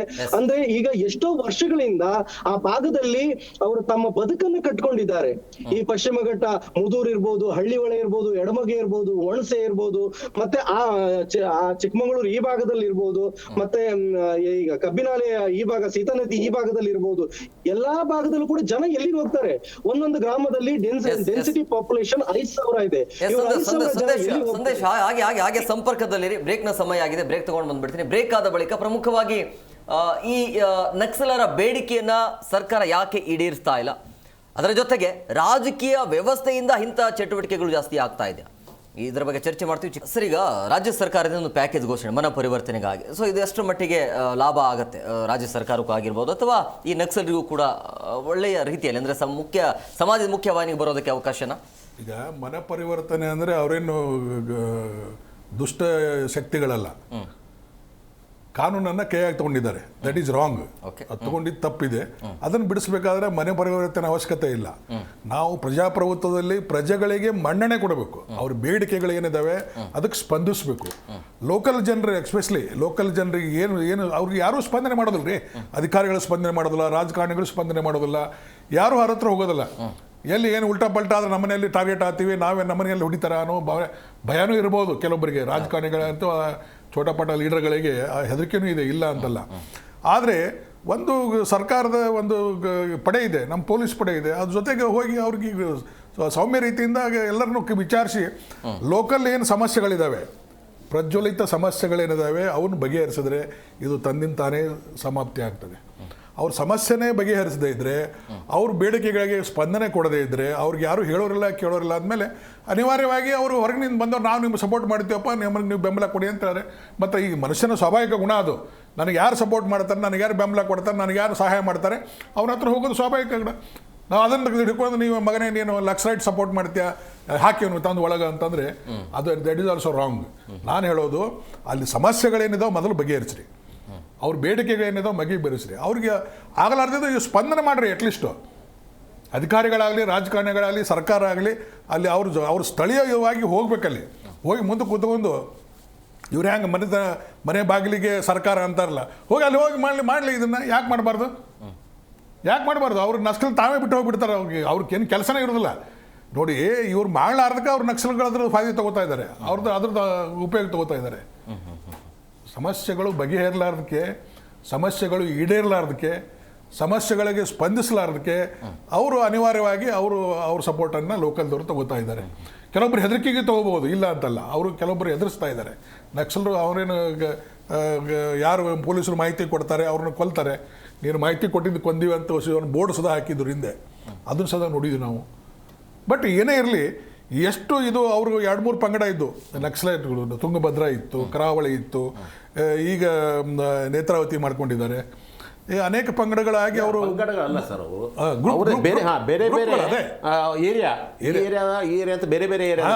ಎಲ್ಲರೂ ಸಹಿತ ಒಂದೇ ಪಾರ್ಟಿ ಅವರೇ ಇರ್ತಾರೆ. ಅಲ್ಲ, ಒಂದೇ ಪಾರ್ಟಿನೇ ಅಂದ್ರೆ ಜವಾಬ್ದಾರಿಗಳಿರ್ತಾರೆ. ಆಪರೇಷನ್ ಮಾಡ್ಲಿಕ್ಕೆ ಪಂಗಡಗಳು ಮಾಡಿದ್ದಾರೆ. ಆ ಥರ ಅಲ್ಲೇನು ಕೇರಳದಲ್ಲಿ ಇತ್ತಿತ್ತಲಾಗಿ ಒಂದು 5-6 ತಿಂಗಳಿಂದ ಅಲ್ಲಿ ಆಪರೇಷನ್ ಭಾಳ ಜೋರಾಗ್ಬಿಡ್ತು. ಜೋರಾದ ಕಾರಣಕ್ಕೆ ಅಲ್ಲಿಂದ ಮೈಗ್ರೇಟ್ ಆಗಿ ಈ ಕಡೆ ಬಂದಿದ್ದಾರೆ. ಇಲ್ಲಿ ನಮ್ಮವ್ರನ್ನು ಈಗ ಅಲರ್ಟ್ ಆಗಿದ್ದಾರೆ. ಒಂದು 15 ದಿವಸದಿಂದ ಭಾಳ ಸ್ಟ್ರಾಂಗ್ ಆಗಿ ನಮ್ಮ ಚಂದ್ರಶೇಖರ್ ADG ಅವರು, ಪ್ರಣಬ್ ಮೊಹಂತಿ ಅವರು ಭಾಳ ಫರ್ಮ್ ಆಗಿ ಆ್ಯಕ್ಷನ್ ತಗೋತಾ ಇದ್ದಾರೆ. ಬಟ್ ಇದ್ರ ಜೊತೆಗೆ ಸರ್ಕಾರ ಸ್ಪಂದಿಸ್ಬೇಕ್ರಿ. ಅವ್ರ ಬೇಡಿಕೆಗಳು ಏನದಾವೆ ಅವು ಈಡೇರಿಸಿದ್ರೆ ಯಾವ ಸಮಸ್ಯೆನೂ ಆಗೋದಿಲ್ಲ. ಯಾವುದು ಅವರು ನಕ್ಸಲೈತರ ಹತ್ರ ಯಾರೂ ಜನ ಹೋಗೋದಿಲ್ಲ. ನಾವು ಸ್ಪಂದನೆ ಮಾಡದೆ ಬರೀ ಆ್ಯಕ್ಷನ್ನು ಅಂದ್ರೆ ನಮಗೆ ಪೊಲೀಸರಿಗೆ ನಕ್ಸಲೈಟಿಗೆ ಏನು ವ್ಯತ್ಯಾಸ ಆಯ್ತು? ಸರ್, ಈಗ ಶಶಿಕಾಂತ್ ಸರ್, ಈಗ ನಕ್ಸಲಿಗೆ ದೇಶ ಪ್ರೇಮಿಗಳು ಅಂತ ಹೇಳ್ತೀರಾ? ಅವರಂಥ ದೇಶ ಪ್ರೇಮಿಗಳು ಯಾರು ಇಲ್ಲ. ಯಾಕೆ ಹೇಳಿ ಗೊತ್ತಾ ನಿಮಗೆ? ಜನರಿಗಾಗಿ, ಸಮಾನತೆಗಾಗಿ ಪ್ರಾಣವನ್ನು ಒತ್ತೆ ಇಟ್ಟಿರ್ತಕ್ಕಂಥವ್ರು ಅವರು. ಈಗ ಯಾರೋ ಬೇರೆದ್ರು ಭಯೋತ್ಪಾದಕರು ಇನ್ಯಾರೋ ಸಹಿತ ಧರ್ಮಕ್ಕಾಗಿ ಜಿಹಾದ್ ಮಾಡೋರು ಇದ್ದಾರೆ, ಧರ್ಮಕ್ಕೋಸ್ಕರ ನಾವು ದೇವರಿಗೋಸ್ಕರ ನಾವು ಈ ಪ್ರಾಣ ತ್ಯಾಗ ಮಾಡ್ತೀವಿ ಅಂತ ಹೇಳೋರು ಇದು ನೋಡಿದ್ದೀರಿ ನೀವು. ಆದರೆ ಜನರಿಗೋಸ್ಕರ ಅವರೇನು ಸ್ವಾರ್ಥ ಇಲ್ಲ ಇವರಿಗೆ, ಆಯ್ತು ನಾನು ನೋಡಿದ ಹಾಗೆ ಆಯಿತಾ. ಅವ್ರು ತಪ್ಪು ದಾರಿ ಹಿಡಿದಿದ್ದಾರೆ, ಅದನ್ನು ಒಪ್ಪುತ್ತೀನಿ ಇವತ್ತು ಸಹಿತ ನಾನು. ಆದರೆ ಅವ್ರಿಗೆ ಸ್ವಾರ್ಥಿಗಳಲ್ಲ, ನನಗೆ ಇಷ್ಟು 100 ಎಕರೆ ಜಮೀನು ಬೇಕು, ಇಷ್ಟು ಕೋಟಿ ರೂಪಾಯಿ ಬೇಕು ಅಂತಿಲ್ಲ. ಯಾರೂ ಸಹಿತ ಬಂಗ್ಲೆ ಕಟ್ಕೊಂಡು ಮೆರೆದಾಡಿದ್ದು ನಾನಂತೂ ಇವತ್ತರೆಗೂ ಒಬ್ಬ ನಕ್ಸಲ್ಲು ನೋಡಿಲ್ಲ ನಾನು ಇಲ್ಲಿವರೆಗೂ. ಅವರು ಜೀವ ಕೊಟ್ಟಿದ್ದಾರೆ, ಪ್ರಾಣ ಕೊಟ್ಟಿದ್ದಾರೆ. ಸೊ ಆಮೇಲೆ ಮನೆ ಮಠಗಳೆಲ್ಲವನ್ನೂ ತೊರೆದು ಬಂದಿದ್ದಾರೆ. ಅವರು ನಿಜವಾದ ವಾರಿಯರ್ಸು. ಅವರು ನಿಜವಾಗಿ ಇರೋದು ಏನು ಅಂತಂದರೆ, ನಿಜವಾದ ಜನರ ಮೇಲಿರ್ತಕ್ಕಂಥ ಪ್ರೀತಿ, ಈ ದೇಶದ ಮೇಲಿರ್ತಕ್ಕಂಥ ಅಪಾರವಾದಂಥ ಪ್ರೀತಿ, ಅದಕ್ಕೋಸ್ಕರ ತ್ಯಾಗ ಮನೋಭಾವನೆ, ಅದು ತ್ಯಾಗವನ್ನೇ ಮಾಡ್ತಾ ಇದ್ದಾರೆ. ಆದರೆ ಪ್ರಭುತ್ವ ಯಾವತ್ತೂ ಸಹಿತ ಇವಾಗಲ್ಲ, ನೀವು ಇಡೀ ಮನುಕುಲದ ಹಿಸ್ಟ್ರಿ ನೋಡ್ಕೊಂಡು ಬಂದಾಗೂ ಸಹಿತ ಪ್ರಭುತ್ವ ಯಾವತ್ತೂ ಸಹಿತ ಯಾರು ವಿರುದ್ಧವಾಗಿದ್ದಾರೋ ಅವರು ಸರ್ವನಾಶ ಮಾಡೋಕ್ಕೆ ನೋಡ್ತಾನೆ ಇರುತ್ತೆ. ಇವತ್ತು ಸಹಿತ ಆಗಿರ್ತಕ್ಕಂಥ ವಿಕ್ರಮ್ ಗೌಡ್ರು ಇದೇನು ಮೊದಲೇದಲ್ಲ. ಇದ್ರ ಹಿಂದೆ 13 ವರ್ಷಗಳ ಹಿಂದೆ ವಿಕ್ರಮ್ ಗೌಡ್ರು ಸತ್ತೋದ್ರು ಅಂತ ಹೇಳ್ಬಿಟ್ಟು ಸುದ್ದಿ ಮಾಡಿದ್ರು. ಅವರು ಎನ್ಕೌಂಟರ್ ಆಗ್ಬಿಟ್ಟಿದ್ದಾರೆ ಅಂತ ಹೇಳಿದರು. ಹೋಗ್ಬಿಟ್ಟು ಇನ್ನೇನೋ ಎಲ್ಲ ಕಡೆ ಸಂಭ್ರಮಿಸಿದ್ರು. ಆದರೆ ಆಮೇಲೆ ಯಾರೋ ಒಬ್ಬರು ಊರವ್ನು ಬಂದು ಹೇಳ್ದ ಇವನು ವಿಕ್ರಮ್ ಗೌಡ ಅಲ್ಲ ಅಂತ ಹೇಳಿದಾಗ ಆವಾಗ ಅದು ಟುಸ್ ಆಯಿತು. ಈ ಸರ್ತಿಯೂ ಸಹಿತ ನಿನ್ನೆ ಆಗಿರ್ತಕ್ಕಂಥದ್ದು ಇದು ಎನ್ಕೌಂಟರ್ ಅಲ್ಲ, ನಕಲಿ ಎನ್ಕೌಂಟರ್ ಇದು. ಅಲ್ರಿ 1:30 ಗಂಟೆ ರಾತ್ರಿ ಹೊತ್ತಲ್ಲಿ ಯಾವನು ಕಿರಾಣಿ ಅಂಗಡಿ ತೆಗೆದಿರ್ತಾನೆ, ಇರೋ 3 ಮನೇಲಿ ಕಿರಾಣಿ ಅಂಗಡಿ ಬೇರೆ ಇರುತ್ತಾ? ಹೋಗ್ಲಪ್ಪ, ಅವ್ರು ಬಂದಿರೋರು 5 ಜನ ಅಂತ ತಿಳ್ಕೊಳ್ಳಿ. ಇವ್ರು ಇದ್ದಾರಲ್ಲ 50 ಜನರ ಒಂದು ದೊಡ್ಡ ಬಟಾಲಿಯನ್ ಇದೆ ಅಲ್ವಾ, 5 ಜನರನ್ನ ಹಿಡಿದು ಸರೆಂಡರ್ ಮಾಡ್ಸೋಕ್ಕಾಗೋದಿಲ್ಲ ಇವರಿಗೆ. ಇವೆಲ್ಲವೂ ಸಹಿತ ನಕಲಿ ಎನ್ಕೌಂಟರ್ಗಳು. ಸೆರೆ ಹಿಡಿತಾರೆ, ಆದರೆ ಅವ್ರನ್ನ ಕಾನೂನಿಗೆ ಒಪ್ಪಿಸೋದಿಲ್ಲ. ಇವರೇ ಏನು ಮಾಡ್ತಾರೆ, ಅವರನ್ನು ಸಾಯಿಸ್ಬಿಡ್ಬೇಕು ಅಂತ ಎನ್ಕೌಂಟರ್ ಹೆಸರಲ್ಲಿ ಹೇಳ್ತಾರೆ. ಆದ್ದರಿಂದ ಇವ್ರಿಗೆ ಮಾತ್ರ ಒಂದು ಚೂರು ಗಾಯ ಆಗಿರೋದಿಲ್ಲ. ಆದರೆ ಸತ್ತಿರೋರು ಇವತ್ತವರೆಗೂ ಎಷ್ಟು ಜನ ಸತ್ತಿದ್ದಾರೆ ಹೇಳಿ ನಿಮಗೆ? ಕರಾವಳಿ ಪ್ರದೇಶದಲ್ಲಿ 24 ಜನ. 24 ಜನರಲ್ಲಿ 12 ಜನ ನಕ್ಸಲರು, 9 ಜನ ಜನಸಾಮಾನ್ಯರು, ಬರೀ 3 ಜನ ಪೊಲೀಸರು. ಅಂದರೆ ಈ ರೀತಿಯಾದ ಹಿಸ್ಟ್ರಿಯನ್ನು ನೀವು ತೆಗೆದ್ರೆ ಗೊತ್ತಾಗುತ್ತೆ. ಆಮೇಲೆ ಅಲ್ಲಿರ್ತಕ್ಕಂಥ ನಾನು ಹೇಳ್ತಾ ಇದ್ದೀನಿ, ಅಲ್ಲಿ ಲೋಕಲೈಟ್ಸ್ ಅಂತ ಹೇಳ್ತೀವಲ್ಲ, ಅಲ್ಲಿರ್ತಕ್ಕಂಥ ಕಷ್ಟದಲ್ಲಿದ್ದಾರಲ್ಲ ಅವ್ರಿಗೆ ಬಹಳ ಸಂಕಷ್ಟ. ಯಾಕೆ ಗೊತ್ತಾ? ಈ ಕಡೆ ನಕ್ಸಲ್ ಅವ್ರಿಗೇನಾದ್ರೂ ನಾವು ಮಾಹಿತಿ ಕೊಟ್ಟರೆ ಪೊಲೀಸರು ಹೋಗ್ಬಿಟ್ಟು ಅವ್ರು ಹಿಡಿದು ಹೊಡಿತಾರೆ. ಆಯ್ತಾ? ಪೊಲೀಸರಿಗೆ ಮಾಹಿತಿ ಕೊಟ್ಟರೆ ನಕ್ಸಲ್ ಹೊಡಿತಾರೆ. ಈ ಬಹಳ ಸಂಕಷ್ಟದಲ್ಲಿ ಅಲ್ಲಿರ್ತಕ್ಕಂಥವ್ರು ಬದುಕನ್ನು ಕಟ್ಕೊಳ್ತಾ ಇದ್ದಾರೆ. ಆದರೆ ನಕ್ಸಲ್ ಅನ್ನುವಂಥದ್ದು ಪಿಡುಗಲ್ಲ, ಹಾವಳಿಯಲ್ಲ, ಅದು ಒಂದು ಸಮಸ್ಯೆ. Okay, thank you very much. ಇಲ್ಲ ಒಂದು ಹೇಳ್ತಾನೆ, ಈಗ ಸರ್ಕಾರ ಆದರೂ ಕೊನೆ ನೀವು ಒಪಿನಿಯನ್ ಕೇಳಬೇಕು, ಲಾಸ್ಟ್ ಒಪಿನಿಯನ್ ಅಂತ. ಇಲ್ಲಿ ಸಮಯ ಕೇಳಬೇಕು, ಸಮಯ ಕರೆದಿರಲ್ಲ, ಸಮಯ ಕೊಡ್ಬೇಕು ನಮಗೆ. ಈಗ ಸರ್ಕಾರನೂ ಅದಕ್ಕೆ ಸ್ಪಂದಿಸಬೇಕು, ಸರಿಯಾದಂಥ ಕ್ರಮದ ಜೊತೆಗೆ ಅವ್ರಿಗೆ ಬೇಡಿಕೆಗಳನ್ನು ಈಡೇರಿಸುವಂಥ ವ್ಯವಸ್ಥೆ ಆಗಬೇಕು. ಒಂದು. ಎರಡನೇದು ಸರೆಂಡರ್ ಆಗಬೇಕು. ಇನ್ನಿಷ್ಟು ಸವಲತ್ತುಗಳನ್ನು ಅವ್ರಿಗೆ ಕೊಡಲಿ ಸರೆಂಡರ್ ಆಗಲಿಕ್ಕೆ. ಈಗ ಹೆಂಗೆ 2015, 16, 17ರಲ್ಲಿ ಸುಮಾರು ಜನ ಸರೆಂಡರ್ ಆದರು. ಹಿಂದೆ VP ಸಿಂಗ್ ಗೌರ್ಮೆಂಟ್ನಲ್ಲಿ, ಆಮೇಲೆ ಇವ್ರದ್ದು ಜೆ ಪಿ ಮೂವ್ಮೆಂಟ್ನಲ್ಲಿ ಸಾಕಷ್ಟು ಜನ ಸರೆಂಡರ್ ಆಗಿದ್ದಾರೆ. ಅದೇ ರೀತಿ ನಮ್ಮಲ್ಲಿನೂ 3 ವರ್ಷದಲ್ಲಿ ಸರೆಂಡರ್ ಆದರು. ಹಿಂದೆ 17ರಲ್ಲಿ, 16ರಲ್ಲಿ, 15ರಲ್ಲಿ. ಈ ಮತ್ತಿಷ್ಟು ಸರ್ಕಾರ ಇನ್ನಷ್ಟು ಸವಲತ್ತುಗಳನ್ನು ಕೊಡಲಿ, ಇನ್ನಿಷ್ಟು ಅವ್ರ ಬೇಡಿಕೆಗಳನ್ನು ಈಡೇರಿಸಲಿ, ತಾನೇ ಆಟೋಮೆಟಿಕ್ ಆಗಿ ನಿಲ್ತದೆ. ಬರೇ ಕೊಲ್ಲೋದ್ರಿಂದ ಸಮಸ್ಯೆ ಬಗೆಹರಿಯೋದಿಲ್ಲ. ಅವ್ರಿಗೆ ಸ್ಪಂದನೆ ಮಾಡಬೇಕು. ಪ್ರಜೆಗಳ ಬೇಡಿಕೆ, ಪ್ರಜೆಗಳ ತೊಂದರೆಗಳನ್ನು ಪರಿಹಾರ ಮಾಡದಿದ್ದರೆ ಇದು ಯಾವ ಪ್ರಜಾಪ್ರಭುತ್ವ ರೀ? ಯಾವ ನಾಯಕರು ಅವರು? ಮೊದಲು ಸಮಸ್ಯೆಗಳನ್ನು ಬಗೆಹರಿಸಲಿ, ನಂತರ ತಾನೇ ಆಟೋಮೆಟಿಕ್ ಸಮಾಪ್ತಿ ಆಗ್ತದೆ ಎಲ್ಲ ಸಮಸ್ಯೆಗಳು. Thank you sir, thank you very much. 3 ಜನಕ್ಕೂ ಇಷ್ಟೊತ್ತು ಕಾರ್ಯಕ್ರಮಕ್ಕೆ ಜಾಯ್ನ್ ಆಗಿದ್ದಕ್ಕೆ. ಎಸ್ ಸರ್, ನೋಡಿದ್ರಲ್ಲ ವೀಕ್ಷಕರೇ, ಈ ಒಂದು ಚಟುವಟಿಕೆ ಕಡಿಮೆ ಆಗಬೇಕು ಅಥವಾ ಈ ರೀತಿಯ ಗುಂಡಿನ ಸದ್ದು ಕಡಿಮೆ ಆಗಬೇಕು ಅಂತಂದರೆ ಪ್ರಮುಖವಾಗಿ ಅವರ ಬೇಡಿಕೆ ಏನು ಅನ್ನೋದನ್ನು ಸರ್ಕಾರ ಅರಿತುಕೊಳ್ಳಬೇಕಾಗತ್ತೆ. ಅವರ ಬೇಡಿಕೆ ಏನು, ಅವರ ಉದ್ದೇಶ ಏನು, ಯಾವ ಉದ್ದೇಶಕ್ಕಾಗಿ ಈ ರೀತಿಯಾಗಿ ಹೋರಾಟನೇ ಮಾಡ್ತಾ ಇರೋದು, ಅವರು ತಮಗಾಗಿ ಹೋರಾಟ ಮಾಡ್ತಾ ಇರೋದು ಬಿಟ್ಟರೆ ಅಂಥವರನ್ನ ಅಥವಾ ಈ ನಕ್ಸಲರನ್ನ ದೇಶದ್ರೋಹಿಗಳು ಅಥವಾ ಭಯೋತ್ಪಾದಕರು ಅಂತ ಕರೆಯೋದಕ್ಕೆ ಆಗೋದಿಲ್ಲ. ಸೊ ಹಂಗಾಗಿ ದೇಶ ಪ್ರೇಮಿಗಳಂತಲೂ ಕೂಡ ಕರಿಬಹುದು. ಹಂಗಾಗಿ ಹೇಳ್ತಾ ಇರೋದು ಒಂದೇ, ಅವರ ಸಮಸ್ಯೆ ಏನು ಅಂತ ಕೇಳಿ ಆ ಸಮಸ್ಯೆಗೆ ಪರಿಹಾರ ಕೊಡುವಂಥ ಕೆಲಸ ಆದರೆ ಬಹುಶಃ ತಾನಾಗಿದ್ದು ಆಟೋಮೆಟಿಕಲಿ ಕಡಿಮೆ ಆಗುವಂಥ ಎಲ್ಲ ಸಾಧ್ಯತೆ ಕಂಡು ಬರ್ತಾ ಇದೆ. ಇದಾಗಿತ್ತು ಇವತ್ತಿನ ವಿಶೇಷ. ಮತ್ತಷ್ಟು ಅಪ್ಡೇಟ್ಸ್ಗಾಗಿ ನೋಡ್ತಾ ಇರಿ ಜಿ ಕನ್ನಡ ನ್ಯೂಸ್. ಸತ್ಯವೇ ಸುದ್ದಿಯ ಜೀವಾಳ.